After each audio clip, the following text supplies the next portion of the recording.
نحمده ونصلي ونسلم على سيدنا ومولانا محمد رسوله النبي الأمين المكين الحنين الكريم الرؤوف الرحيم. أما بعد، بسم الله الرحمن الرحيم.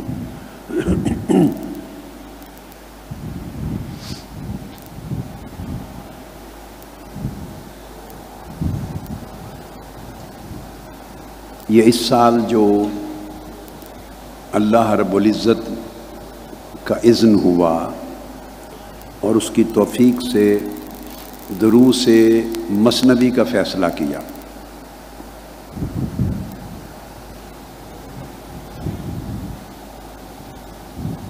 اس فیصلے کے پیچھے 3 محرکات. ایک تو یہ کہ آج سے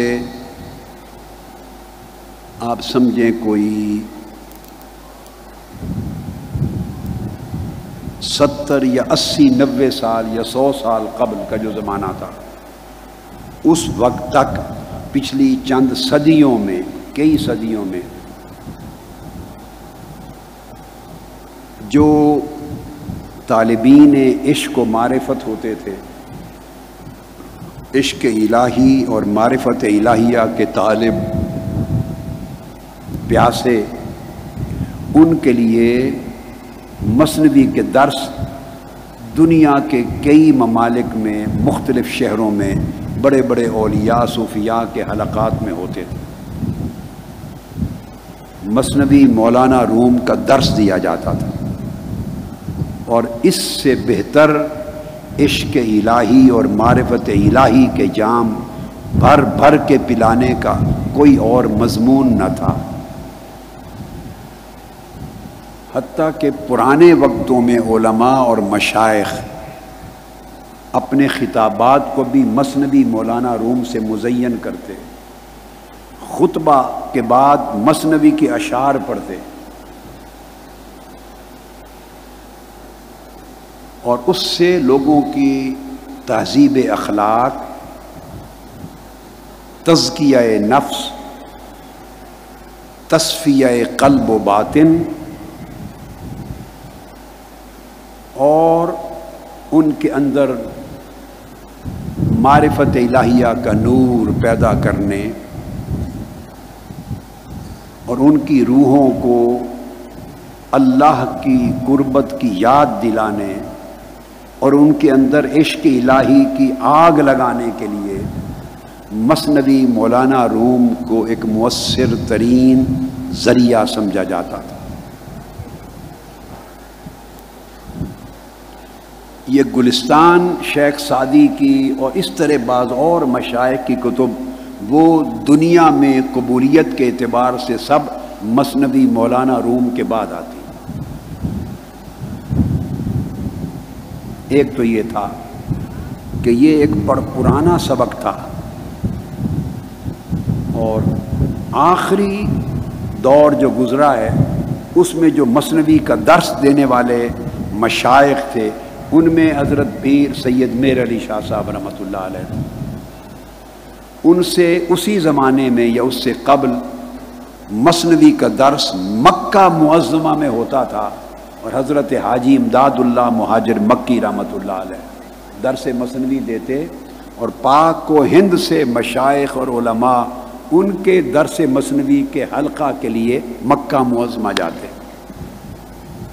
اور جب ہندوستان میں تھے تو لا محالہ یہاں بھی ہوتا تھا. حضرت خواجہ فخر الدین فخر جہاں دہلوی رحمۃ اللہ علیہ یا حضرت شاہ ولی اللہ محدث دہلوی کے ہم اثر ہیں، ان کا مستقل حلقہ درس مثنوی ہوتا تھا. اور پھر حضرت شاہ سلیمان توسوی اور کتنے مشائخ کا پھر ذکر کریں اور کتنے شہروں کا ذکر کریں. اس وقت تو انڈیا تھا، ہندوستان کا، جہاں حلقات تھے درس مثنوی کے. یعنی یہ زبان تھی تزکیہ نفس، تصفیہ قلب و باطن اور تہذیب اخلاق کو سمجھانے اور سکھانے کی، تربیت کی. ایک یہ محرک تھا۔ دوسرا محرک میرا ایک ذاتی تھا، وہ میں آپ سے بتا دوں۔ میرے والد گرامی حضرت فرید ملت ڈاکٹر فرید الدین قادری رحمۃ اللہ تعالی علیہ، وہ ساری عمر مثنوی مولانا روم ان کی زندگی کی ساتھی تھی، اور زندگی کے آخری چند سالوں میں انہوں نے رات کا مطالعہ کتب، آخری چند سالوں میں رات کے وقت کا مطالعہ کتب چھوڑ دیا تھا۔ رات کو عشاء کے بعد سونے سے قبل دیر تک صرف مثنوی مولانا روم پڑھتے تھے، اور آہستہ آہستہ لے میں ترنم کے ساتھ پڑھتے تھے۔ مثنوی ان کے سرہانے پڑھی ہوتی تھی، اور سمجھیں وہ حافظ تھے مثنوی کے، ایسے نہیں اول تا آخر مکمل حافظ نہیں، میں کہہ رہا ہوں سمجھیں گویا حافظ تھے۔ اور پرانے زمانے کے بہت سے مشائخ اور اکابر علماء، وہ آپ یوں سمجھ لیں کہ اکثر مقامات مثنوی کے گویا حافظ ہوا کرتے تھے۔ میں پھر وہ مثنوی پڑھتے اور گریہ و زاری کرتے، اور ان کی پھر آہ و بکا سے آواز نکلتی اور وہ روتے۔ تو میں نے بچپن میں اور لڑکپن میں یہ زمانہ دیکھا ہے۔ پھر چونکہ ان کا فیض ہے، انہوں نے پڑھایا، انہوں نے پرورش کی، انہوں نے تربیت کی، انہوں نے میرے اندر اس علمی روحانی ذوق کو ڈالا اور اس ذوق کی پرورش کی، پالا پوسا۔ مگر جب ہمارا وقت آیا تو وہ گلشن دیکھ نہ سکے، انہوں نے گلشن لگایا مگر دیکھ نہ سکے۔ تو ایک میرے دل میں تھا کہ میں دروس مثنوی کے ذریعے ان کی روح کو خوش کروں، جن کا فیض اور احسان ہے آپ پر، ان کی روح کو خوش کروں۔ اور وہ ہر سال مولانا روم سے ملاقات کے لیے قونیا جاتے تھے، یعنی بغداد شریف بھی جاتے، دمشق بھی جاتے، مصر بھی جاتے، بیت المقدس بھی جاتے، مگر قونیا استنبول تو قونیا مولانا روم کے ہاں جاتے۔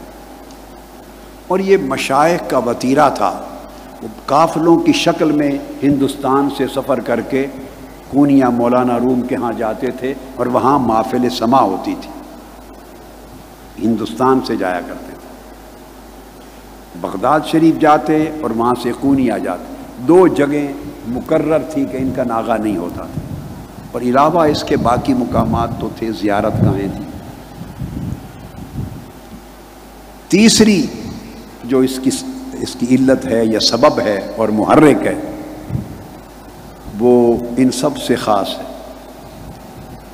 وہ یہ کہ میں پورا سال اس بولی کے بولنے کے لیے ترستا رہتا ہوں، اور سال بھر مجھے یہ بولی سننے والا کوئی نہیں ملتا۔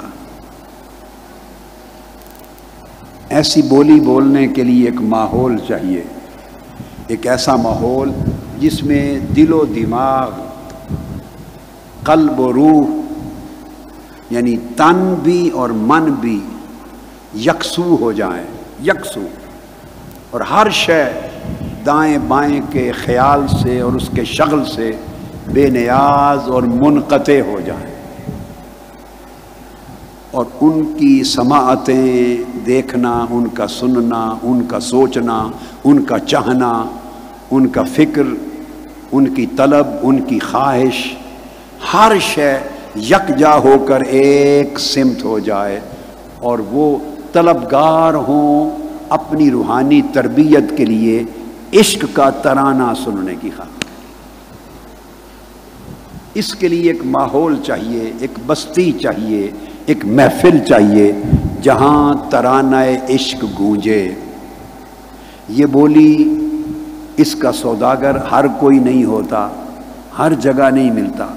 میں سال بھر ترستا رہتا ہوں کہ یہ بستی کب آباد ہوگی، ماہ رمضان المبارک کب آئے گا، اس کے آخری 10 دن کب آئیں گے، جب میں آپ سے کچھ راز کی باتیں کروں گا۔ آپ سے میں کچھ اپنے من کی باتیں کروں گا، وہ من کی باتیں جو سال کے 11 مہینوں میں جو سامعین ہوتے ہیں دنیا والے، ان سے بندہ نہیں کر سکتا۔ وہ خریدار نہیں ہیں سودے کے، ان کی سمجھ میں ہی یہ سودا آنے والا نہیں، وہ طلبگار ہی نہیں ہے۔ تو سال بھر انتظار میں رہتا ہوں یہ بستی آباد ہو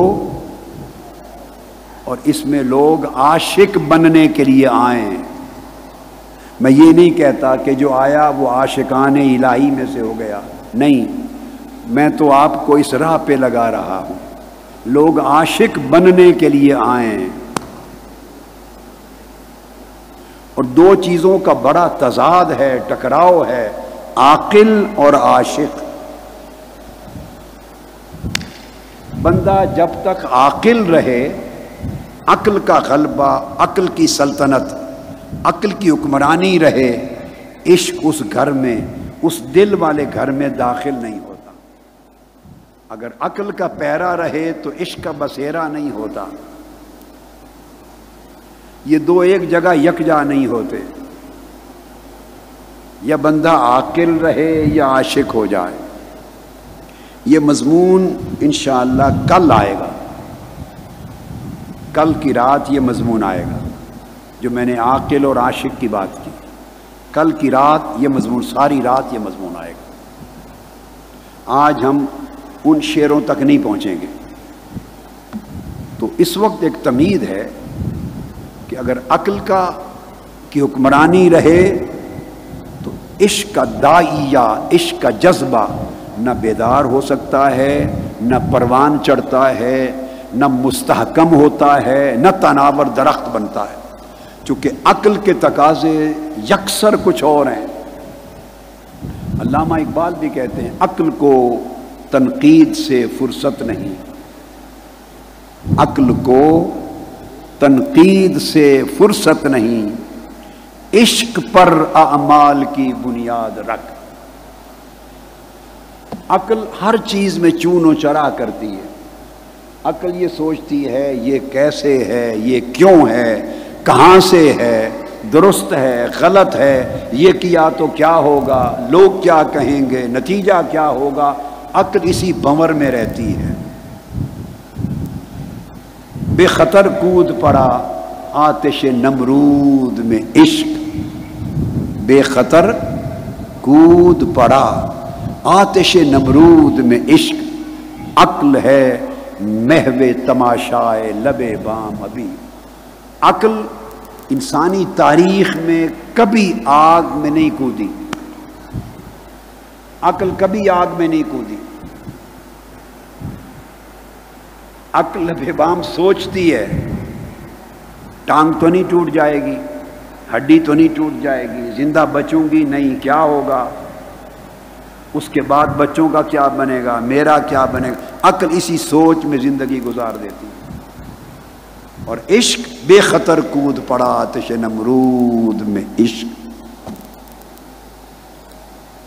وہ عشق تھا جس نے ابراہیم علیہ السلام کو آتش نمرود میں بھیج دیا۔ اور پھر اس عشق کا امتحان ہوا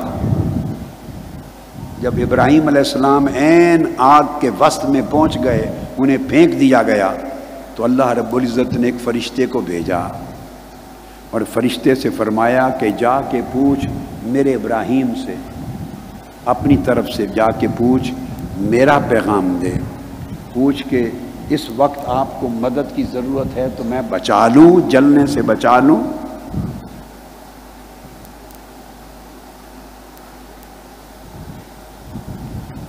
تو اس فرشتے نے جا کے پوچھا، ابراہیم علیہ السلام نے جواب دیا کہ نہیں، اگر تو سوال کرنا ہے تجھ سے،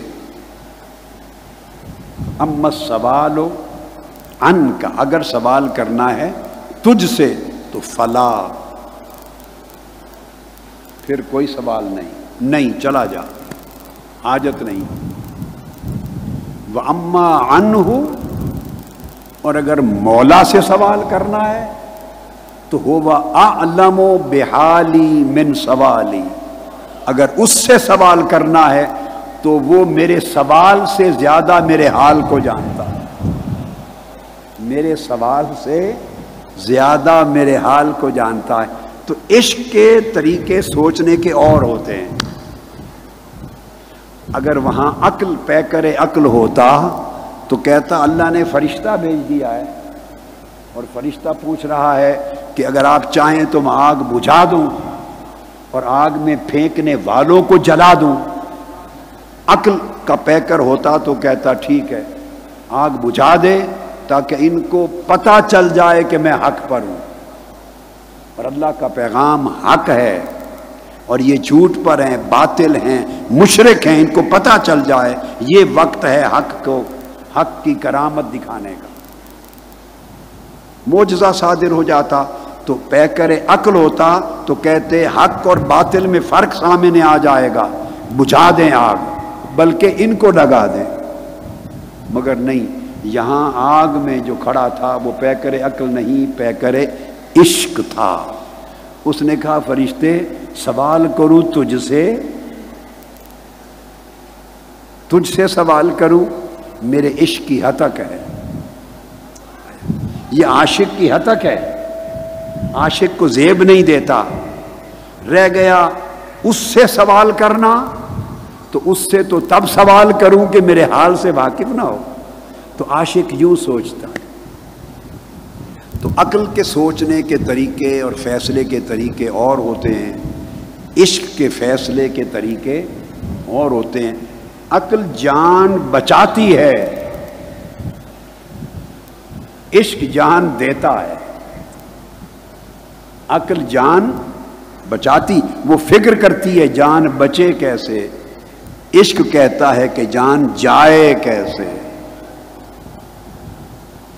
عشق پروانے کے طریق پہ چلتا ہے، شمع کے ارد گرد ہر پروانہ دیکھتا ہے، ہر پروانہ اس کی آنکھوں کے سامنے کئی پروانے یکے بعد دیگرے جل جل کے گر رہے ہیں، ہر پروانہ دیکھ رہا ہے اس کے سامنے اسی شمع کی آگ میں جل جل کے گر رہے ہیں۔ جلتا ہوا دیکھ کر بھی دوسرا پروانہ رکتا نہیں، وہ کہتا ہے کہ وہ گل گیا میں کیوں، وہ جل گیا میں کیوں رہ گیا، تو وہ پھر جلتے چلے جاتے ہیں، جلتے چلے جاتے ہیں۔ آپ بات کو سمجھیں، یہاں ایک بات ضمناً آ گئی وہ اور کر دوں، پروانہ پیکر عشق ہوتا ہے، اس لیے وہ بچتا نہیں، وہ جلتا ہے، اپنے آپ کو بچاتا نہیں، اپنی جان کو جلاتا ہے۔ مگر وہ چونکہ عشق کا نمونہ ہے پروانہ، اب اس کی ایک عادت دیکھیے، عادت دیکھیے، سچے عشق میں رقابت نہیں ہوتی۔ دنیا کے عشق میں جو سچا عشق نہیں ہے، عشق مجازی ہے، اس میں رقابت ہوتی ہے، اس میں حسد آتے ہیں، اس میں عناد آتے ہیں۔ اگر عشق سچا اور سچا ہو جائے تو رقابت نہیں رہتی۔ آپ نے دیکھا سینکڑوں پروانے ایک شمع پہ جل رہے ہوتے ہیں، محبوب ایک ہے، شمع ایک ہے، سینکڑوں پروانے جلتے ہیں، ہر پروانہ اسی محبوب پہ جا کے جلتا ہے، کسی دوسرے سے جھگڑا نہیں کرتا۔ کبھی پروانوں کو آپس میں جھگڑتے دیکھا؟ کبھی پروانوں کو آپس میں ٹکراتے جھگڑتے لڑتے دیکھا؟ جی، کہ تو ہٹ جا میرا محبوب ہے مجھے جلنے دے، تو ہٹ جا شمع میرا محبوب ہے مجھے جل لینے دے۔ پروانے آپس میں لڑتے ٹکراتے نہیں، ہر پروانہ ایک دوسرے سے بڑھ کے جان دیتا ہے۔ پروانہ اپنے محبوب کے سارے عاشقوں سے عشق کرتا ہے، عاشق سب عاشقوں سے عشق کرتا ہے۔ کیوں؟ کہ یہ بھی میرے محبوب کا چاہنے والا، یہ بھی میرے محبوب کا عاشق ہے۔ تو عشق حقیقی میں رقابتیں نہیں ہوتی۔ تو میں سال بھر منتظر رہتا ہوں کہ یہ بستی بسے اور آپ اس طلب کو لے کے آئیں اور میں اس چنگاری کو بھڑکانے کے لیے 10 راتیں لگاؤں۔ تو اور کچھ نہیں تو کچھ نہ کچھ تو دل سوختہ ہو کے جائیں گے نا، کچھ نہ کچھ تو ہو کے جائیں گے۔ آپ اپنے ایمان سے کہیے جھوٹ نہیں بولنا، مجھے خوش کرنے کے لیے جھوٹ نہیں بولنا، سچ بولنا ہے۔ ابھی تو موضوع عشق کی دوسری رات ہے، پہلے 2 راتیں اور علمی موضوع تھا، مگر جس حال میں آئے تھے آج آپ ابھی 2 راتیں 3 گزری ہیں، وہی حال محسوس کرتے ہیں یا تبدیلی شروع ہو چکی ہے؟ ہاتھ کھڑا کر کے بتائیں۔ جو محسوس کرتے ہیں کہ جس حال میں آئے تھے آج حال کا حال وہ نہیں ہے، بدلنے لگ گیا ہے یا کچھ بدل گیا ہے، بدلتا جا رہا ہے، وہ ہاتھ کھڑا رکھیں۔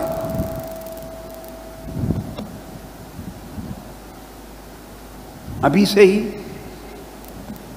حالانکہ 2 راتیں تو کال کے موضوع پر تھی، دوسری رات وہ بھی تقاضا عشق تھا، حضور کی اہل بیت پاک کی بات تھی، اہل بیت پاک کی۔ تو میں نے عرض کیا کہ میں سال بھر تلاش میں رہتا ہوں کہ کوئی ایسے لوگ ملیں جن کو دل کا پارا پارا ہونا گوارا ہو، جن کو دل کا پارا پارا ہونا گوارا ہو، جن کو طلب ہو کہ جگر پھٹے، کچھ آگ لگے، کچھ تپش عشق آئے، اور یہ جن ذلتوں میں زندگی گزار رہے ہیں کچھ ان سے نکلیں اور روح کو لے کے پرواز کریں سوئے ملکوت اور سوئے جبروت۔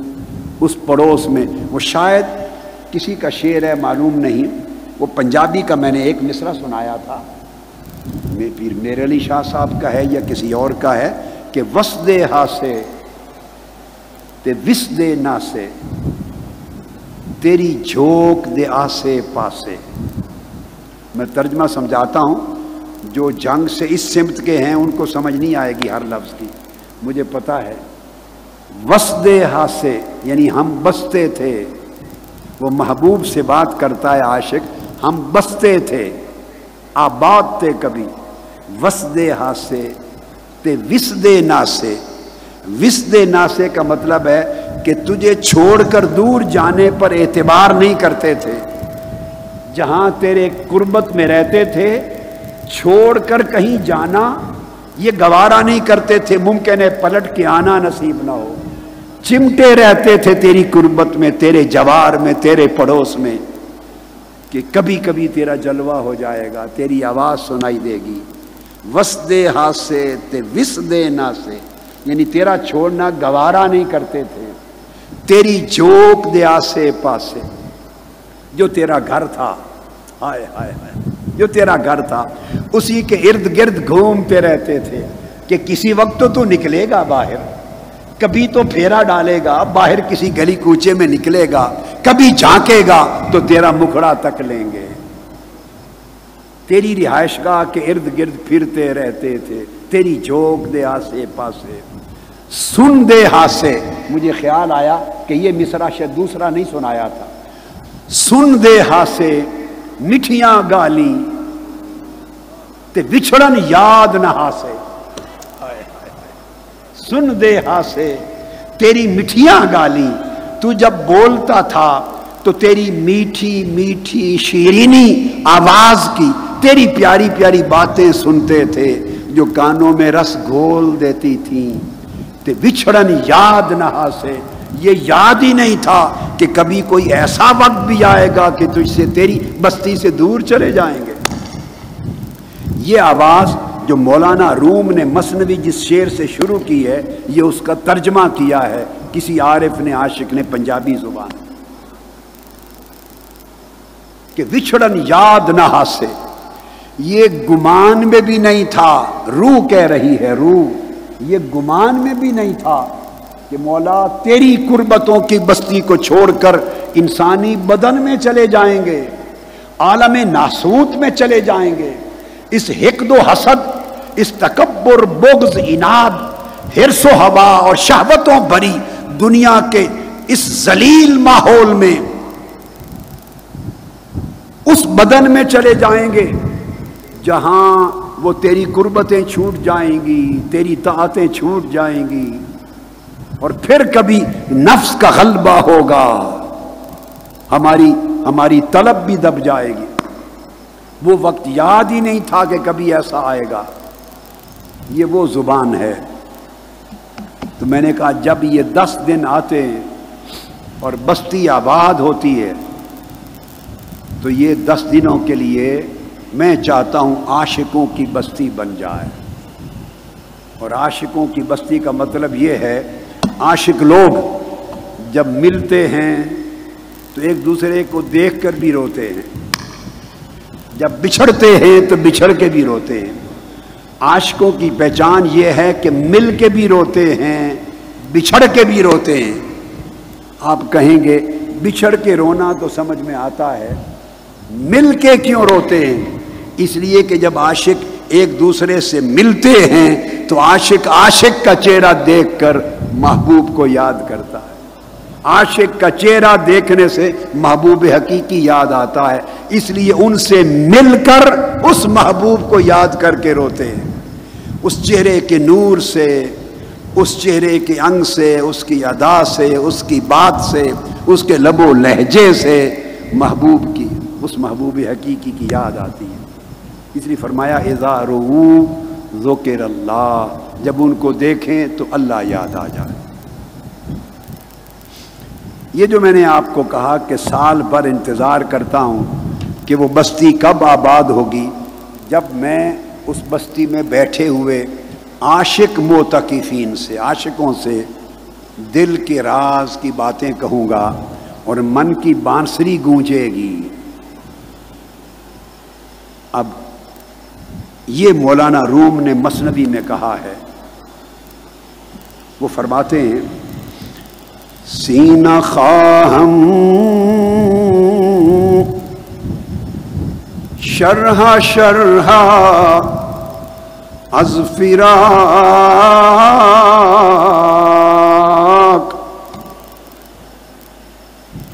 تا بگویم شرح درد اشتیاق.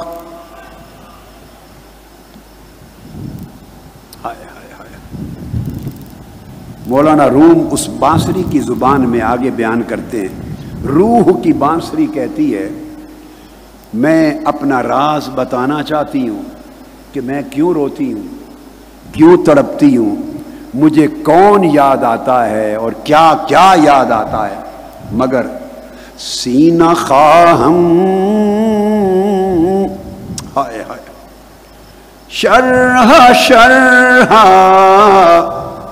از فراق, سینہ خواہم شرح شرح از فراق تا بگویم شرح درد اشتیاق. کہتی ہے کہ میں ایک ایسا سینہ چاہتی ہوں, ایک ایسا سینہ چاہتی ہوں جو سینہ خود جدائی کے غم میں پارا پارا ہو چکا ہو. ایک ایسے سینے کی تلاش میں ہوں جو سینہ خود کسی جدائی میں پارا پارا ہو چکا ہو, چاک چاک ہو چکا ہو. جب کوئی سینہ چاک ملے تو تب یہ جو درد اشتیاق ہے, عشق کا درد ہے, اس کی داستان اس کو سناؤں کہ میں کس عشق میں روتی پھرتی ہوں اور میری داستان کیا ہے. اب یہاں مطلب بات کا یہ ہے, اس میں مولانا روم بانسری کی زبان میں یہ پیغام دے رہے ہیں کہ انسانوں کے پاس, کسی کے پاس عشق کا درد ہے, جدائی کا درد ہے, تنہائی کا درد ہے,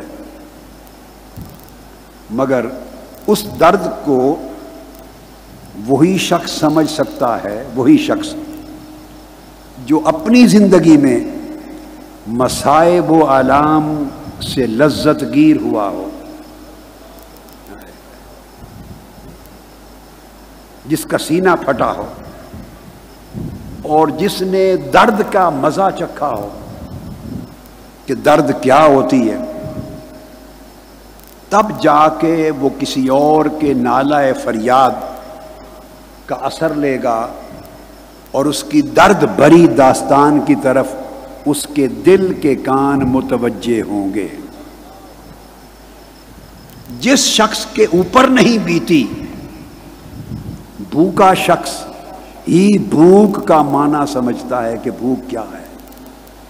جو پیاسا رہ چکا ہو یا پیاسا ہو، اسی کو خبر ہوتی ہے کہ پیاس کیا شے ہے۔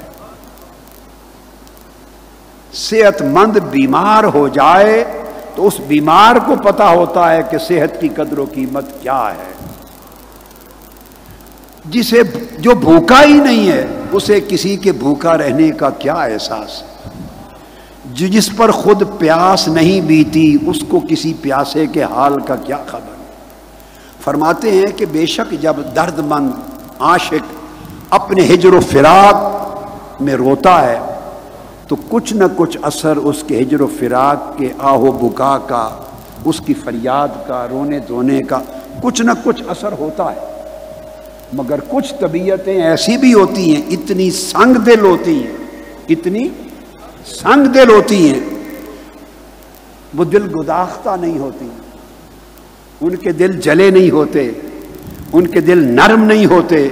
ایسی بھی طبیعتیں ہوتی ہیں کہ وہ کسی کا رونا دھونا سو کے بھی ان کے اندر درد نہیں آتا، بیدار نہیں ہوتا۔ یہ سنگ دل ہیں، کہتے ہیں چلو سنگ دلوں کو چھوڑ دو، جو پتھر دل ہیں انہیں چھوڑ دو۔ اللہ پاک نے قرآن مجید میں بھی دلوں کی 3 قسمیں بیان کی، مثالیں دی ہیں۔ فرمایا کچھ ایسے دل بھی ہیں جو پتھروں کی طرح ہیں اور ان پہ کچھ اثر ہی نہیں ہوتا، اور فرمایا کچھ دل ایسے ہیں جن سے تھوڑا تھوڑا پانی رس پڑتا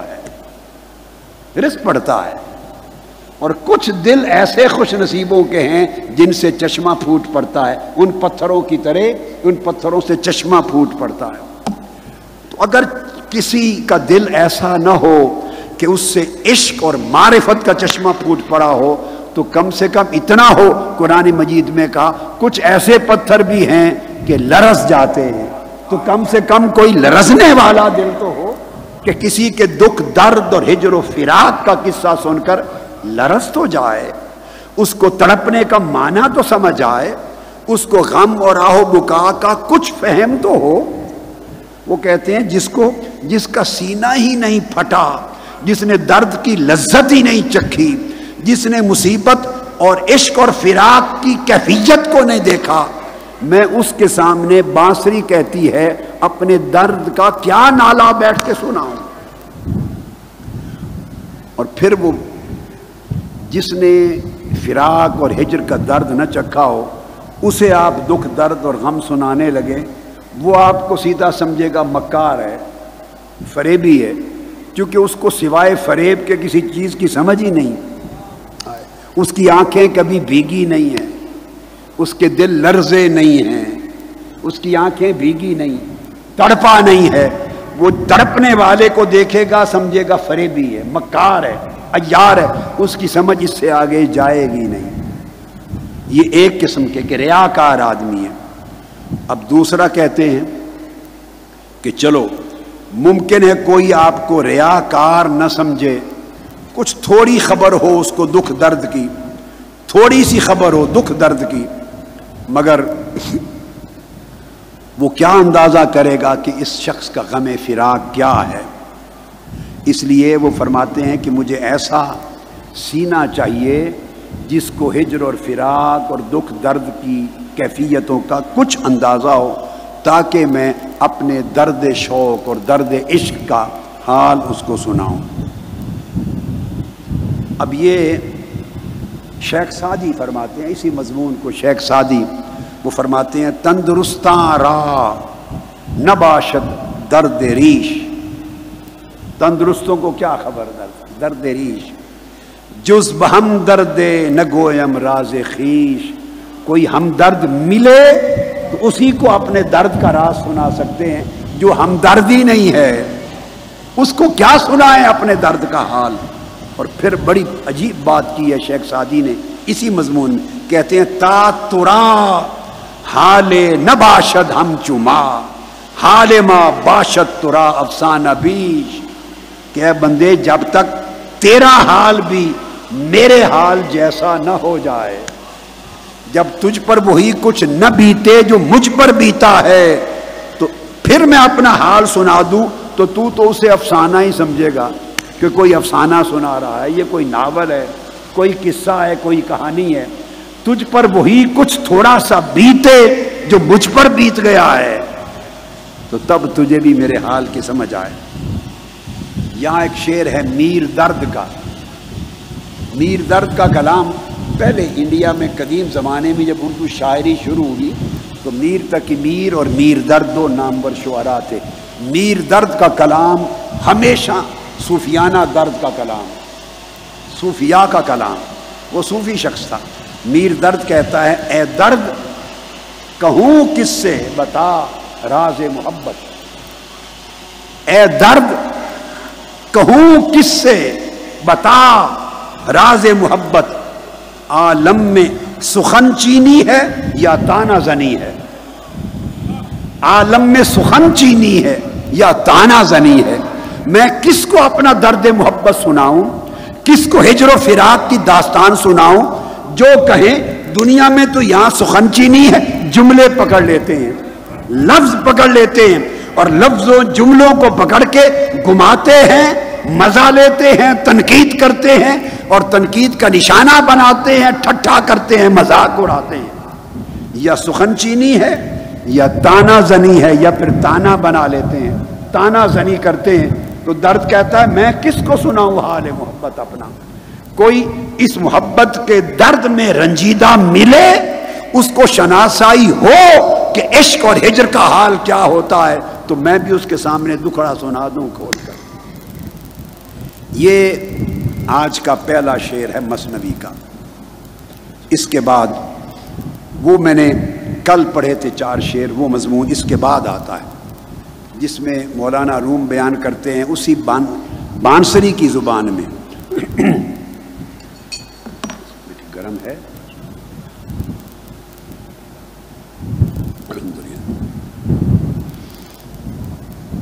وہ کہتے ہیں من بہر جمعیت نالاں شدم جفت خوشحالاں بدحالاں شدم،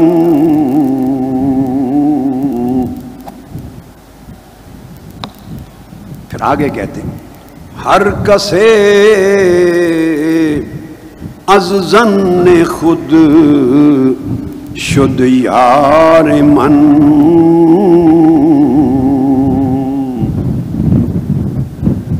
وز درون من نہ جست اسرار من۔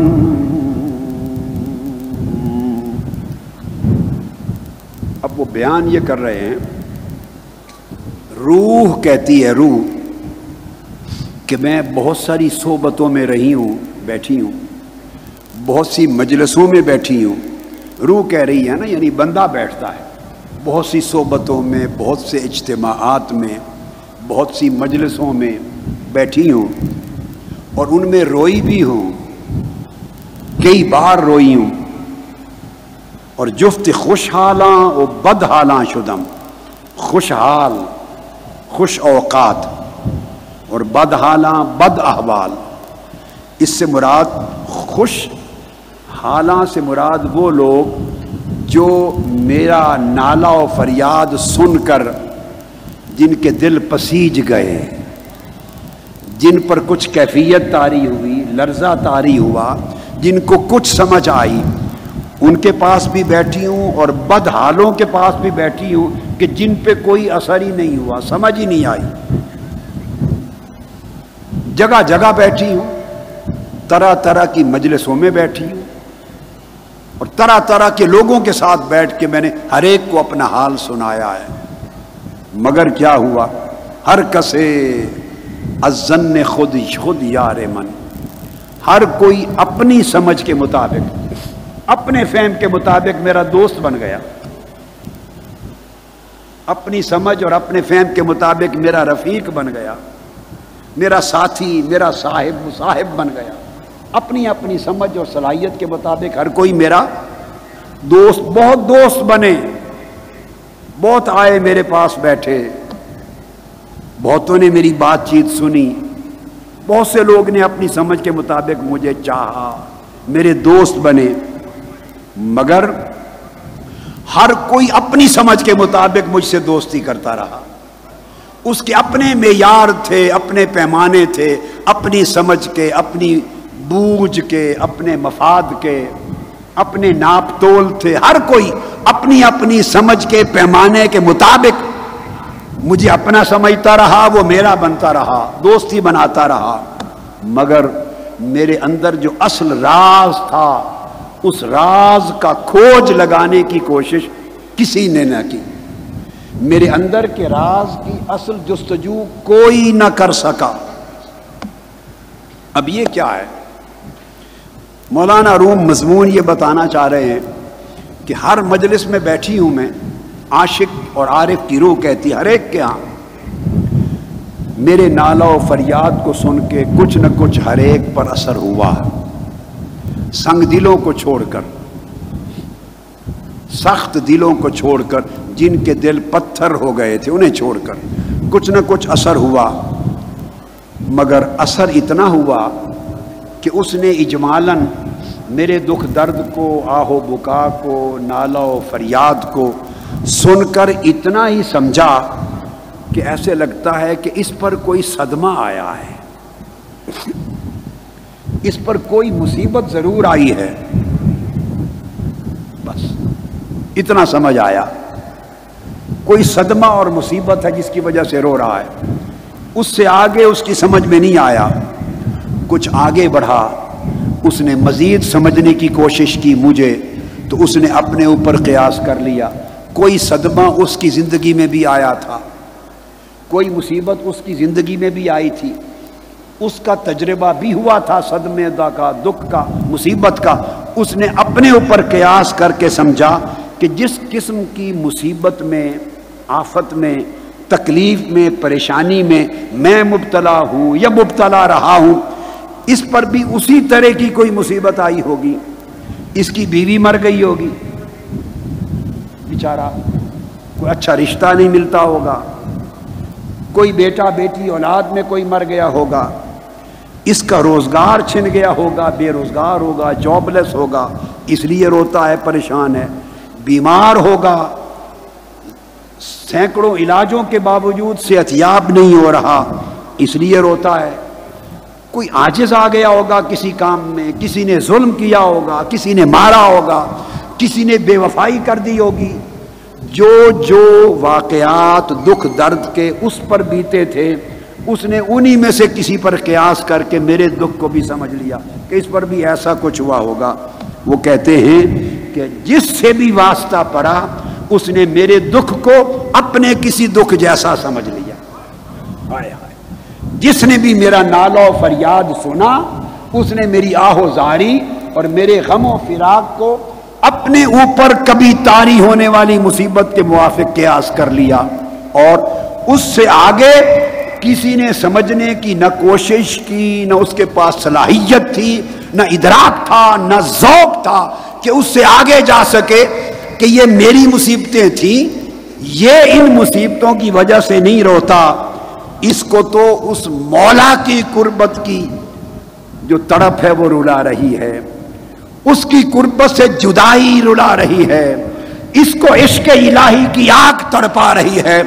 اس حد سے آگے بڑھ کر میرے اندر عشق کی، ہجر کی، فراق کی جو آگ جل رہی تھی، کسی نے اس کو سمجھنے کی کوشش ہی نہیں کی۔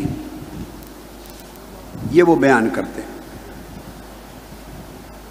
کہ اس کو طلب حق اور اس کی قربت الہی کی کوئی تڑپ ہے۔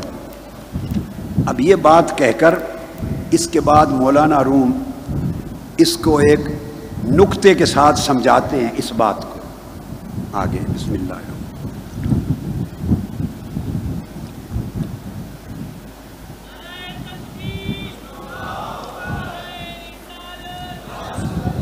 اب وہ کہتے ہیں سر من از نالائے من دور نیست، سر من از نالائے من دور نیست، لیک چشموں گوش را آنور نیست۔ اب وہ کہتے ہیں کہ میرا جو راز ہے یہ وہ بیداری ہے جس کی بات کل کی تھی۔ یہ روح کو اس طرح بیدار کیا جائے کہ میرا راز میری آہ و بکا اور میری فریاد سے دور نیز، دور نہیں ہے۔ جو میرا نالہ و فغاں ہے، آہ و بکا ہے، جو گریہ و زاری ہے، رونا دھونا ہے، اس میری آواز، رونے دھونے کی آواز اور میرا راز اور میری گریہ و بکا کی آواز، ان میں فاصلہ نہیں ہے زیادہ، یہ ایک دوسرے سے دور نہیں ہے۔ مگر کیا کروں، جو مجھے دیکھتا ہے نہ آنکھ کے پاس وہ نور ہے کہ مجھے دیکھ کر راز پا سکے، جو مجھے سنتا ہے نہ کان کو یہ نور حاصل ہے کہ میری آواز سن کر راز کو پا سکے۔ وہ کہتے ہیں مگر آنکھ اور کان کو وہ نور ہی نصیب نہیں ہے جس سے اس راز کو پایا جا سکے۔ یعنی یہ جو میری حقیقت درد ہے، وہ فرماتے ہیں وہ سمجھ آ سکتی تھی، اسے سمجھا جا سکتا تھا، مگر میری درد کی حقیقت کو سمجھنا اور پانا یہ ایک امر ذوقی ہے، یہ ذوق کا امر ہے۔ اب امر ذوقی اسی کو نصیب ہوگا اور وہ ہی سمجھ سکے گا جو صاحب کیفیت ہے، جو صاحب حال ہے، جو صاحب درد دل ہے، جس پر واردات اور کیفیات ہیں، وہی ذوق کے کسی امر کو سمجھ سکتا ہے۔ تو وہ فرماتے ہیں کہ کان اللہ نے ذوق سمجھنے کے لیے نہیں بنائے، آواز سننے کے لیے بنائے۔ اس سے زیادہ کانوں کو کیا خبر کہ اس آواز میں کیا درد ہے۔ آنکھ دیکھتی ہے، وہ جسموں کو دیکھتی ہے، تن کو دیکھتی ہے، مگر من میں چھپے رازوں کو دیکھنا آنکھ کے بس کی بات نہیں۔ وہ کہتے ہیں لوگ مجھے سنتے رہے مگر کانوں سے، کان میرے راز تک کیسے پہنچے؟ لوگ مجھے دیکھتے رہے، میری پریشان حالی دیکھتے رہے، مگر آنکھوں کو وہ نور میسر نہیں کہ وہ میرے راز کو پا سکیں۔ اس وجہ سے وہ فرماتے ہیں یہ جو نکتہ ہے اس کی آگے ایک مثال دیتے ہیں، مثال دیتے ہیں تاکہ آسانی سے بات سمجھ میں آ جائے۔ کہتے ہیں طنز جانو جانز تن مستور نیست، لیک کسرا دید جان دستور نیست۔ وہ کہتے ہیں جیسے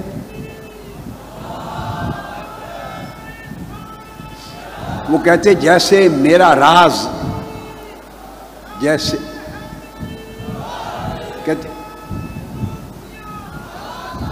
کہتے جیسے میرا راز اور میرے دکھ درد کی آواز دونوں ایک دوسرے سے دور نہیں، قریب ہیں مگر سمجھ نہیں آتی۔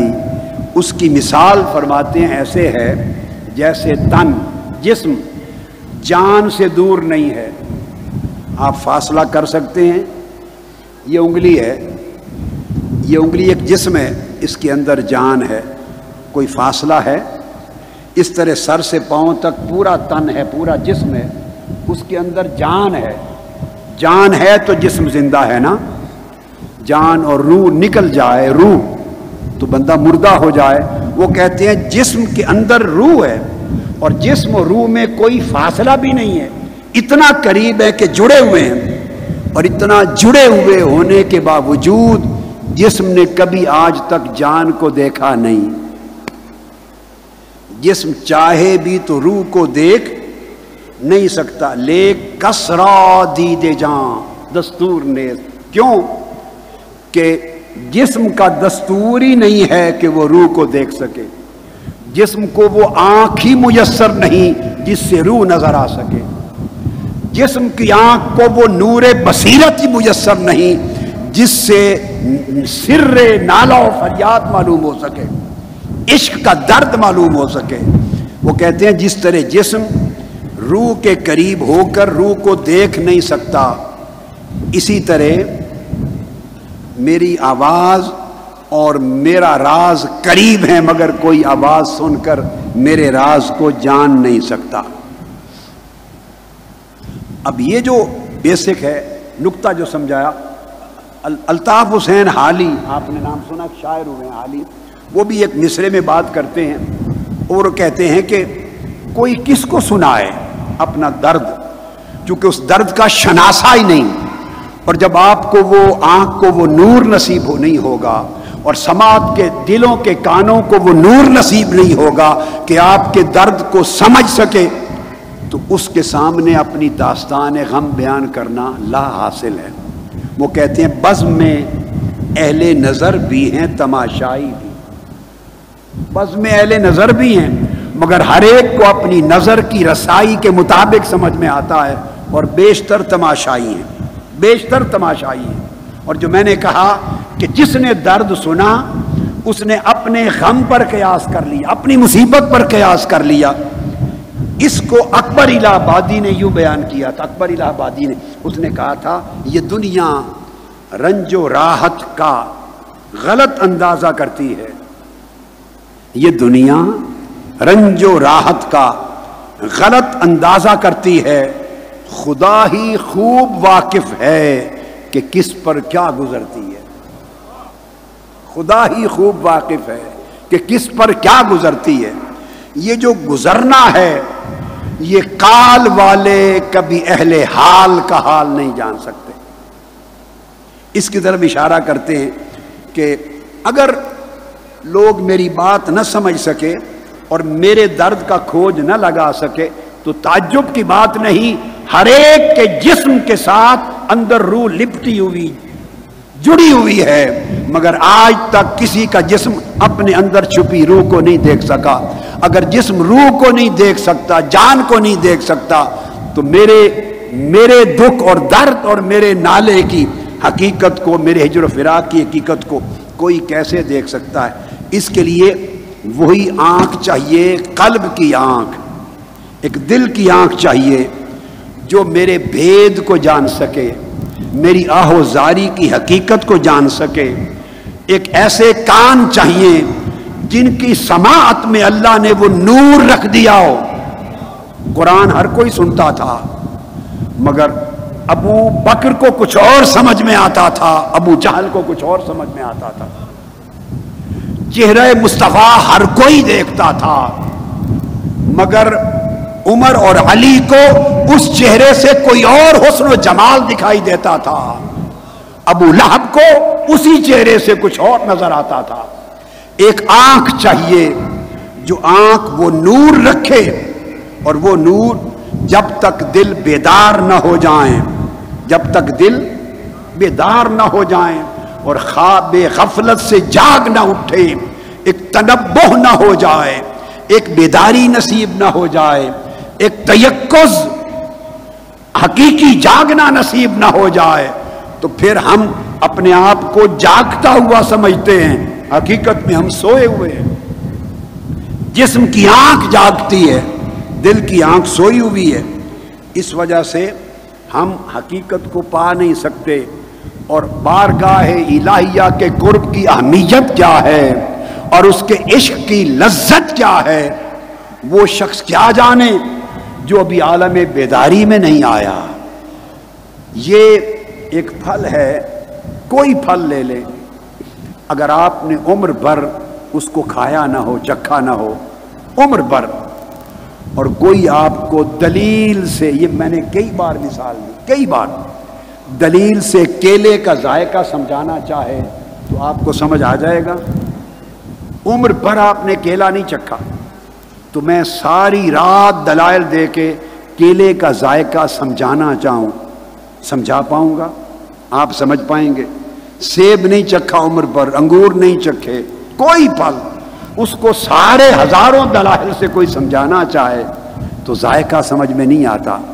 یہی بات سمجھاتے ہیں کہ اللہ رب العزت نے آنکھیں بنائی ہیں دیکھنے کے لیے، آنکھیں دیکھیں گی مگر آواز کو نہیں سن پائیں گی، کان بنائے ہیں آواز کو سننے کے لیے، کان سنیں گے مگر خوبصورت منظر سامنے ہو انہیں دیکھ نہیں پائیں گے۔ ہر عضو کی صلاحیت جدا ہے، ہر حس کے ادراک کا دائرہ جدا ہے۔ ناک سے آپ سونگھتے ہیں، بڑا خوش ذائقہ کھانا ہو چکھ نہیں سکتے، زبان سے چکھتے ہیں اور گلاب کی خوشبو سونگھ نہیں سکتے، ہاتھ سے چھوتے ہیں مگر چکھ نہیں سکتے۔ اللہ پاک نے ہر حس بنائی ہے، ہر حس کا ایک اپنا اپنا دائرہ ادراک ہے، جو چیز اس کے دائرہ ادراک سے باہر ہوگی وہ سارے اعضاء مل کر اس کا اندازہ نہیں کر سکتے۔ لذت چکھنا تو اور بات ہے۔ وہ کہتے ہیں جب سارے حواس مادی چیزوں کی حقیقتوں کا ادراک نہیں کر سکتے، اگر اس میں اس شے کے ادراک کی خاص صلاحیت نہ رکھی گئی ہو، ادراک کرنے والے عضو اور حس اور جس شے کا ادراک ہو رہا ہے اس کی حقیقت میں ایک رابطہ، مناسبت ضروری ہے۔ اگر وہ مناسبت نہیں ہے تو سارے حواس مل کر ادراک نہیں کر سکتے۔ تو لوگوں، ہم عالم ناسوت میں بیٹھے اس کثافت کی دنیا میں ہیں، عالم ارواح اور قرب الہیہ کی دنیا اور عالم ملکوت اور عالم جبروت اور عالم لاہوت اور پھر اس کی ذات کے جلوے، یہ ہمارے حواس کے ادراک سے ماورا ہیں، ہمارے عقل کے ادراک سے ماورا ہیں، ہماری سوچ اور فہم سے ماورا ہیں، ہمارے تصور، تفکر اور تخیل سے ماورا ہیں۔ جو کچھ بھی ہم سوچیں، خیال جہاں رک جائے گا، ذوق اس سے اگلی دنیا کی بات کرتا ہے۔ اس لیے امام غزالی نے کہا جہاں حواس کی پرواز ختم ہو جاتی ہے وہاں سے عقل کی پرواز شروع ہوتی ہے، اور جہاں عقل کی پرواز فہم کی، علم کی، فکر کی، تدبر کی، سوچ کی، تصور کی، تخیل کی پرواز ختم ہو جاتی ہے، وہاں سے روح کے ذوق کی پرواز شروع ہوتی ہے، وہاں سے ذوق شروع ہوتا ہے۔ ذوق آپ کو آگے لے جاتا ہے۔ دوستو، جب تک وہ ذوق جو ہماری غفلت کی نیند کی وجہ سے دب گیا ہے، وہ ذوق نفس کی شے نہ تھی، وہ ذوق روح کی حالت تھی، وہ روح کا جذبہ تھا۔ روح ہو گئی ہے قیدی، نفس ہے اس پر حکمران، قاعدے، قوانین، اصول، ضابطے، قانون نفس کا چل رہا ہے، روح تو محروم ہے۔ اس لیے روح تڑپتی ہے کہ کوئی ذوق بیدار ہو تو اس کے درد کو سمجھے، اس کی کیفیت کا ادراک کرے، پھر کوئی اس کے ساتھ چلے۔ یہ جو 10 روز کی بستی ہے، یہ اس مردہ، سوئے ہوئے، خابیدہ ذوق کو بیدار کرنے اور زندہ کرنے کے لیے ہے، تاکہ روح کو کچھ نفس کی قید سے چھٹکارا ملے، نفس کی قید سے کچھ چھٹکارا ملے۔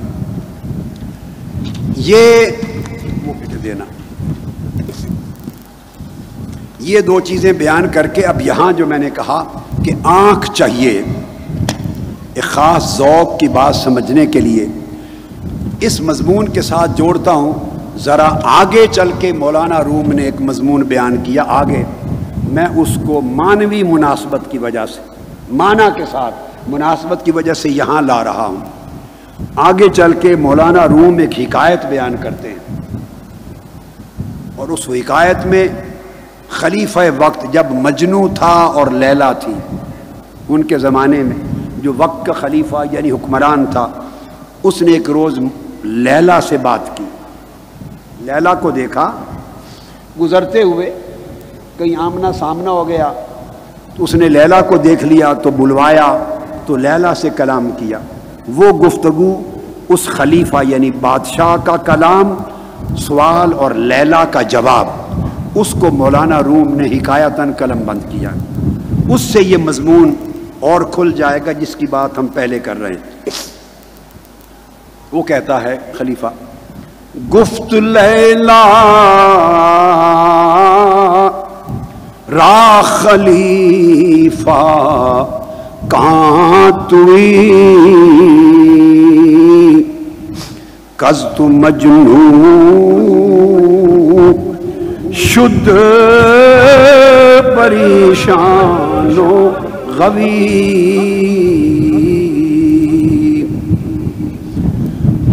از دیگر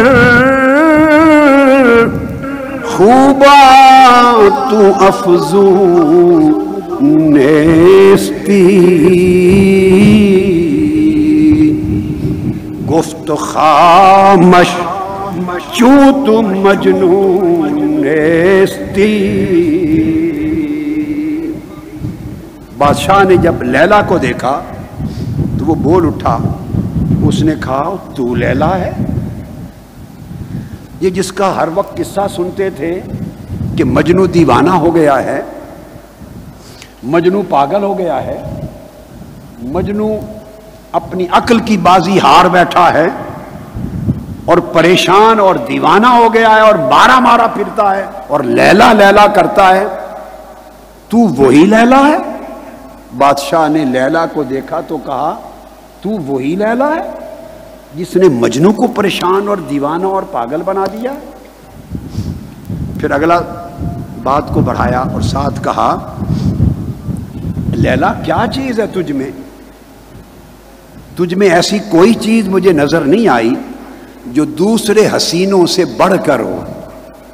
بڑے حسین ہیں دنیا میں، بڑے حسین و جمیل ہیں، تجھ میں وہ کون سی خاصیت ہے جو باقی حسینوں میں نہیں ہے اور مجنو تجھ پر پاگل بن گیا، مجنو ہو گیا ہے؟ وہ کون سی چیز ہے جو اور حسینوں میں نہیں؟ اس نے یہ سوال کیا. لیلا نے آگے جواب دیا. لیلا جواب دیتی ہے، گفت خامش، گفت خامش چوں تو مجنون نیستی. لیلا نے جواب دیا، بادشاہ خاموش ہو جا. یہ جو پوچھ رہا ہے کہ مجھ میں وہ کون سی خوبی ہے جو دوسرے حسینوں میں نہیں، خاموش ہو، تجھے نہیں پتا چل سکتا. اس نے کہا کیوں؟ اس نے کہا چونکہ تو مجنو نہیں ہے. اس نے پوچھا تجھے پتا نہیں چل سکتا کہ میرے حسن میں وہ کون سا کمال ہے، جوہر ہے جس نے مجنو کو دیوانہ بنا دیا؟ اس نے کہا کیوں پتا نہیں چل سکتا؟ اس نے کہا چوں تو مجنو نیستی، کہ تو مجنو نہیں ہے. میرے حسن کی اس خوبی کو دیکھنے کے لیے مجنو کی آنکھ چاہیے. مجنو کی آنکھ چاہیے. آگے پھر کہتی ہیں، یہ لیلا جواب دیتی ہے، دیدہ مجنو اگر بودے ترا ہر دو عالم بے خطر بودے ترا. اگر تیرے پاس مجنو کی آنکھ آ جاتی، اے بادشاہ اگر تیرے پاس مجنو کی، قیس کی مجنو کی آنکھ آ جاتی تو سارے دو جہانوں کا سارا حسن میرے سامنے بے قدر ہو جاتا. اگر مجنو کی آنکھ تجھے مل جائے تو دو جہانوں کا سارا حسن، دو جہانوں سے مراد اس دنیا کا حسن بھی اور جنت کی حوروں کا حسن بھی. آپ حوروں کے لیے آئے ہیں، میں یہ بھی طے کر لوں نا، اس لیے آئے ہیں کہ جنتی حوریں مل جائیں گی ہیں؟ ایمانداری کی بات کرو. آپ میں سے جس کو بھی مجھے سنتے، میری صحبت میں بیٹھتے، میری مجلس میں بیٹھتے، زمانہ گزرا ہے، بھلے 2 4 5 سال، بھلے 10 20 سال، بھلے 35 سال، جس نے 35 سال بھی زمانہ گزارا ہے، ایمان سے کہیے کبھی حوروں کا تذکرہ سنا میرے منہ سے؟ کسی نے سنا ہو تو بتا دے. حوریں اتنی خوبصورت ہوتی ہیں، ایسی ہوتی ہیں، ایسی ہوتی ہیں، یہ ہوتا ہے فلاں. کئی علماء بیان کرتے ہیں، حوروں کے تذکرے کرتے ہیں، بڑی لمبی چوڑی، ایسے کپڑے ہوں گے، ان کے اندر سے نور نکلے گا، پنڈلیاں. میں نے سنا اور میں لرز جاتا ہوں، کان پکڑ لیتا ہوں. یہ کس سے سناتی ہیں لوگوں کو؟ کبھی میری ہاں مجلس میں 35 40 سال کے عرصے میں کبھی حوروں کا ذکر سنا؟ حالانکہ ذکر ان کا ہے قرآن مجید میں. مفتی صاحب ناراض نہ ہو جائے نا کہ میری حوروں کا ذکر دبو دیا آپ نے. مفتی صاحب نہ ناراض ہوں کہ یہ حوروں کا انکار نہیں کرتا. انشاءاللہ مفتی صاحب کو 72 کیا 70,000 حوریں ملیں گی. کتنی حوروں پر خوش ہیں مفتی صاحب؟ 70 یا 70,000؟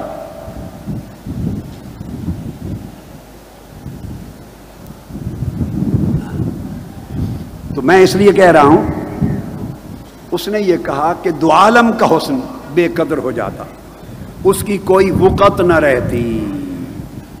یعنی اس دنیا کے حسین و جمیل اور جنت کے حوروں کے حسن و جمال دونوں کو ملا کے بھی اگر تیرے پاس مجنو کی آنکھ ہوتی تو جنت اور دنیا کے سارے حسن ملا کے رکھ دیتے تو مجنو آنکھ اٹھا کے نہ دیکھتا. مجنو آنکھ اٹھا کے نہ دیکھتا. اور میں آپ کو بتاؤں، اللہ کی عزت کی قسم، اللہ کی عزت کی قسم، ایسے لوگ جنت میں ہوں گے، ایسے لوگ بھی ہوں گے کہ جنتی حوریں ان کے گرد و پیش بیٹھی ہوں گی کہ کسی وقت نگاہ اٹھا کے ہمیں تک لیں، اور وہ نہیں تکیں گے، وہ نہیں تکیں گے. حتیٰ کہ حوریں پوچھیں گی کہ آپ ہماری طرف نہیں دیکھتے نگاہ اٹھا کر؟ کیا بات ہے؟ وہ کہتے ہیں ہم تمہیں دیکھنے نہیں آئے تھے، ہم کسی اور جلوے کے لیے آئے تھے، ہم کسی اور جلوے کے لیے آئے تھے. تو یہاں سن لو آنے والوں، میرے نوجوان بیٹے، میرے پیارے پیارے نوجوان، یہاں حوروں کا سودا نہیں ملتا، وہ بائی پروڈکٹ ہے. جنت میں جائیں گے تو اپنے آپ ملیں گی. انہوں نے جانا کہاں ہے؟ وہ آپ ہی کے لیے، اور کہاں جانا ہے؟ یہاں حوروں کا سودا نہیں ملتا. میں حوروں کو سودا نہیں بیچتا، میں حوروں کا سودا نہیں بیچتا. یہاں عشق کا سودا ملتا ہے. ایسے لوگ جنت میں ہوں گے. حدیث پاک میں کہ اللہ پاک فرشتوں سے فرمائیں گے ان سے پوچھو، ان سے کہ کیا خوش ہو. جب ان کو محلات مل جائیں گے تو پوچھا جائے گا خوش ہو. وہ ان سے پوچھیں گے، وہ کہیں گے اللہ کا شکر ہے. وہ پھر کہیں گے باری تعالیٰ، وہ تو اس طرح کا جواب دیتے ہیں. ان سے پھر جا کے پوچھو، محلات دے دو، حوریں دکھا دو، خوش ہو. وہ خاموش ہیں. ان کو جنت کی نہریں اور باغات دکھا دو. ایک ایک نعمت دکھائی جاتی رہے گی، دکھائی جاتی رہے گی، دکھائی جاتی رہے گی. باری تعالیٰ وہ جواب نہیں دیتے. وہ سب سنتے ہیں اور چپ ہیں، جواب نہیں دیتے. انہیں جا کے پوچھو. اچھا ان سے یوں پوچھو کیا چاہتے ہو. ان سے پوچھیں گے فرشتے کیا چاہتے ہو. وہ کہیں گے باری تعالیٰ سے جا کے عرض کر کے باری تعالیٰ ہم نے راتوں کی نیند چھوڑی تھی، ان حوروں کے لیے نہیں. ہم نے تکلیفیں اٹھائی تھیں، ان حوروں کے لیے نہیں، حور و قصور کے لیے نہیں. ہم نے اپنی جوانی میں اپنی شہوتوں کو، رغبتوں کو قابو میں لے لیا تھا، لگام ڈال لی تھی، حور و قصور کے لالچ میں نہیں. ہم نے دنیا کے مال و دولت اور بڑی رغبتیں، شہوتیں، حرص اور لالچ ترک کیے تھے، ان حور و قصور کے لیے نہیں. اور ساری زندگی تڑپ تڑپ کے گزار دی تھی، حور و قصور کے لیے نہیں. پوچھو تو کس کے لیے انہوں نے کہا کہ ہم نے ایک وعدہ سنا تھا کہ قیامت کے دن ایک مقام ہوگا، وہاں مولا پردہ اٹھا کے اپنا جلوہ کرائے گا، وہاں ایک لمحہ آئے گا سب کو کرسیوں پر صوفوں پر بٹھا دیا جائے گا، اور اللہ رب العزت کی شان کے لائق کے کرسی ہوگی، اور پھر وہ کبریائی پردوں کے ساتھ اس کا حسن اترے گا، جلوہ حق اپنی شان کے لائق، اور حکم ہوگا فرشتوں کو کہ میرے اور ان کے درمیان یہ جو پردہ ہے یہ بھی اٹھا دو۔ اور حدیث پاک میں ہے، صحیح مسلم میں، بخاری میں صحیح حدیثیں بڑی پڑی ہیں، ایک روز بیٹھے ہوں گے جنت میں، اوپر سے آواز آئے گی السلام علیکم، وہ سب حیران ہو کے اوپر کی طرف دیکھیں گے کس نے ہمیں سلام کیا ہے، اوپر ایک نور ہوگا جواب دے گا میں تمہارا رب ہوں، ہمیں تو وعدہ ملا تھا کہ بغیر پردے کے بے حجاب تیرے حسن کا جلوہ ہوگا، مولا ہم تو اس کے لیے مر کے آئے ہیں، تو ہمیں حور و قصور پر فارغ نہ کر۔ تو یہاں حور و قصور کا سودا وہ اس کی طلب نہ رکھے، وہ کوئی مقصود نہیں ہے۔ آپ جنت میں پہنچ گئے تو وہ مفتی صاحب ان حوروں کو لے کے کہاں جائیں گے؟ وہ حوریں کدھر جائیں گی؟ جب آپ جنت میں پہنچ گئے یہ سب آپ کی خدمت کی چیزیں ہیں، مگر یہ آپ کا مطمع نہیں ہے، اس کی طمع نہ کرو، بے نیاز رہو اس دنیا کے حسن و جمال سے بھی اور جنت کے حسن و جمال سے بھی۔ آپ کی دل میں ایک ہی تڑپ ہو کہ کب نگاہ اٹھے گی اور اس محبوب کا جلوہ آنکھوں کے سامنے ہوگا۔ وہ تڑپ جو حضرت موسیٰ کو لے گئی تھی، جس نے کہا تھا رب ارنی، مولا ایک جلوہ کرا دے، پردہ اٹھا دے، اس تڑپ کی بات ہو رہی ہے۔ مگر یہ وہ کہتی ہے کہ اگر تیری آنکھ مجنو کی آنکھ ہوتی تو دنیا اور جنت کے سارے حسن ملا کے تیری نگاہ میں بے قدر اور بے وقت ہو جاتے، پھر تجھے پتہ چلتا کہ لیلا میں کیا ہے۔ آگے جا کے بتاتے ہیں، وہ کہتے ہیں باخودی تو لیک مجنو بے خدا باخودی تو لیک مجنو بے خدا در طریق عشق بیداری بدست۔ پھر وہ کہتے ہیں، لیلا کہتی ہے بادشاہ کو تو ہوش میں ہے، تو یعنی عقل کے ہوش میں ہے، مجنو بے خودست، تو اپنی خودی کے ہوش میں ہے، تجھے اپنے آپ کا ہوش ہے، تو اپنی عقل اور اپنی خودی کے ہوش کی آنکھ سے دیکھ رہا ہے۔ اس نے پوچھا پہ کیا فرق ہے میری آنکھ اور مجنو کی آنکھ میں؟ تو کہتی ہے میں اپنی آنکھ سے تیرے حسن و جمال کا وہ راز نہیں دیکھ سکتا جو مجنو کی آنکھ دیکھتی ہے، تو کیا فرق ہے میری آنکھ اور مجنو کی آنکھ میں؟ وہ جواب دیتی ہے فرق یہ ہے کہ تو اپنی خودی کے ہوش میں ہے، وہ تیری آنکھ عقل کے ہوش سے دیکھ رہی ہے، مجنو اپنی خودی سے چل بسا ہے، اس نے خودی سے گزر گیا ہے، وہ بے خود ہو گیا ہے، وہ بے خود ہے تو وہ مدہوش ہے، وہ مدہوشی کی آنکھ سے دیکھتا ہے۔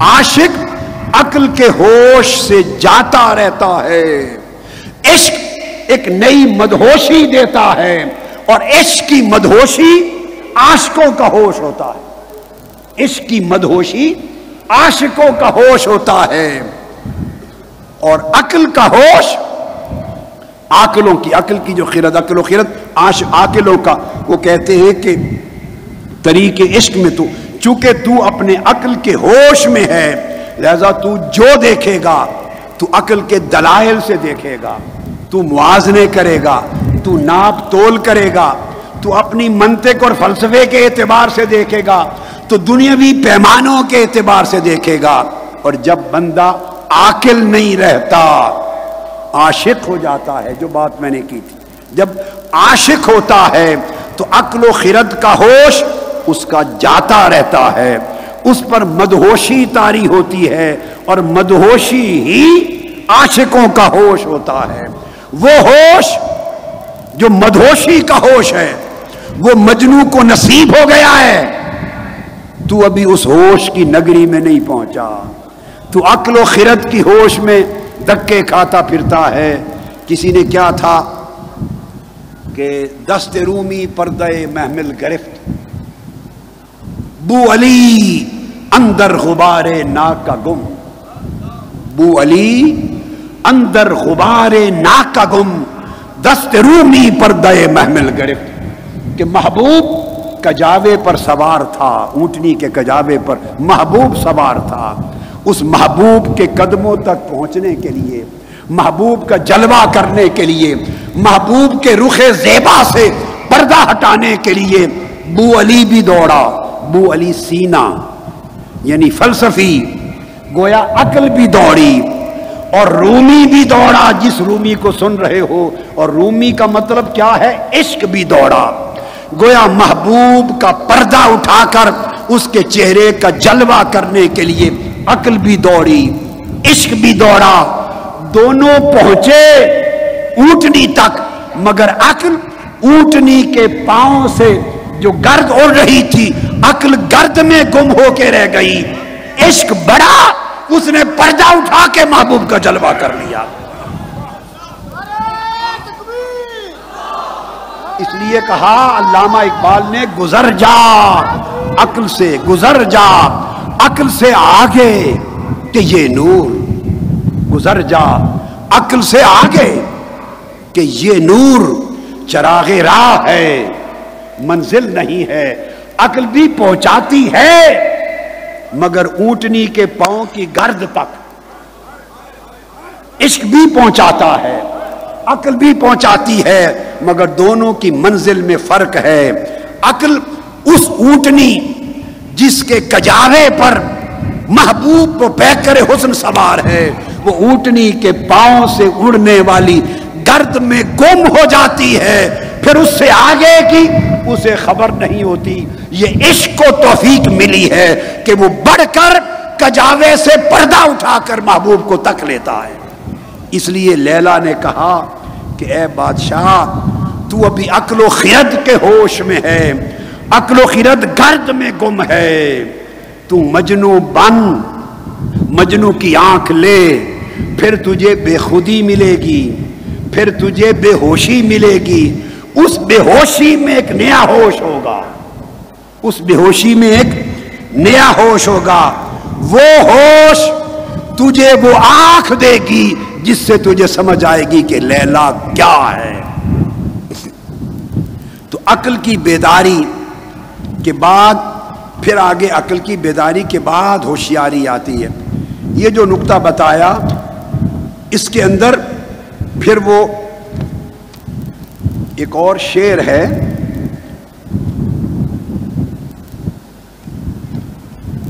جس کو مولانا روم نے اسی موقع پر، جس کا میں نے ہوش کی بات کی، وہ فرماتے ہیں اس مقام پر، وہ فرماتے ہیں میں جنہیں دو باتیں کی نا، ایک بے ہوشی کی مدہوشی اور ایک مدہوشی میں ہوش، وہ کہتے ہیں آگے چل کے، محرم ای ہوش جز بے ہوش نیست، محرم ای ہوش جز بے ہوش نیست، مر زبان را مشتری چون گوش نیست۔ مولانا روم فرماتے ہیں کہ یہ ایک ایسا ہوش ہے، محبوب تک پہنچنا، محبوب کے جلوے کی تڑپ دل میں لانا، اور اس محبوب کی قربت کے لیے ہر اس شے کو دفع کر دینا جو محبوب سے دور لے جاتا ہے، جو محبوب کی یاد بلاتا ہے، جو محبوب کے نگر سے دور کرتا ہے، جو محبوب سے محروم کرتا ہے، ہر اس شے کو بھول جانا. اور بندہ بھول نہیں سکتا جب تک دنیا کا ہوش ختم نہ ہو. بندہ بھول نہیں سکتا جب تک دنیا کا ہوش ختم نہ ہو. اس دنیا میں ایک ہوش ہے اور اس ہوش سے ہوشیاری ہے. ہوشیار جو دنیا کا ہوشیار ہے وہ محبوب کا مختار نہیں ہوتا. تو دنیا کی ہوشیاری، ہوش جائے گا تو عشق الہی کی مدہوشی میں ایک نیا ہوش شروع ہوگا، ایک نئے ہوش کی آنکھ کھلے گی. اس ہوش کی آنکھ سے وہ جلوے نظر آئیں گے. جب تک دنیا کی ہوشیاری ہے اور اس کا کان سماعت کر رہا ہے اور دنیاوی ہوشیاری کی آنکھ دیکھ رہی ہے، دنیاوی ہوشیاری کی عقل و خرد سوچ رہی ہے، تو دوستو اس عالم آخرت، عالم عقبا اور عالم بالا اور قربت محبوب الہیہ محبوب، اس کی قربت کی لذت اور حلاوت اس کی سمجھ ہی نہیں آ سکتی. ایک طرف دنیا کا ہوش بندے کو عیش و طرب کے سامان دکھاتا ہے، آسائش دکھاتا ہے، دنیا کی لذتیں دکھاتا ہے، راحتیں دکھاتا ہے، عزتیں دکھاتا ہے، دنیا کی بہت سارے لالچ اور حرص اور شہوتیں دکھاتا ہے. اور یہ وہ چیزیں ہیں جو دست بدست ہیں.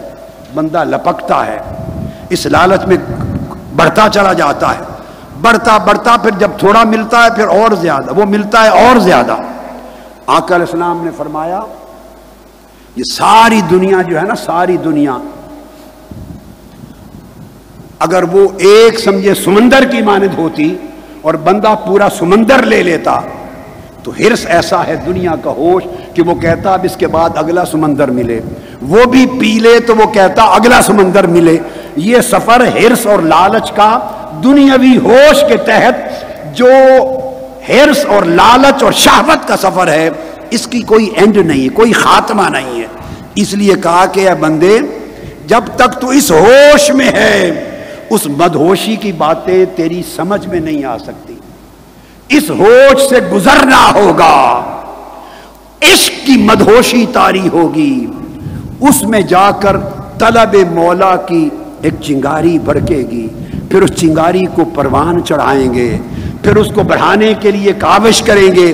یہ ساری کوششیں وہ ہیں جو دنیاوی مفاد کو زیادہ محفوظ نہیں کریں گی. آقا علیہ السلام نے فرمایا ایک حدیث میں ہے کہ دیکھو اگر دنیا کو ترجیح دو تو آخرت کا یقیناً کچھ نہ کچھ نقصان ہوگا.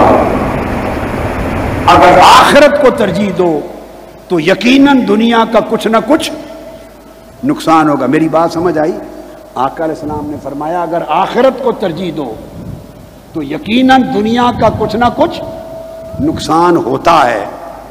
دھیان ادھر بڑھ جائے اور ادھر کم ہو جائے تو نقصان ہوتا ہے، اور اگر دنیا کو ترجیح دو تو اسی طرح آخرت کا ضرور نقصان ہوگا. تو صحابہ نے پوچھا تو آقا پھر کیا کریں؟ فرمایا پھر باقی کو فانی پہ ترجیح دو. نقصان دونوں طرف ہے، نقصان دونوں طرف ہے. دنیا کے پیچھے دوڑو تو آخرت کا نقصان ہے، بچ نہیں سکتے. آخرت کی طرف دوڑو تو کچھ نہ کچھ دنیا کا نقصان ہے، بچ نہیں سکتے. نقصان کسی ایک نہ ایک شے کا دونوں طرف ہے.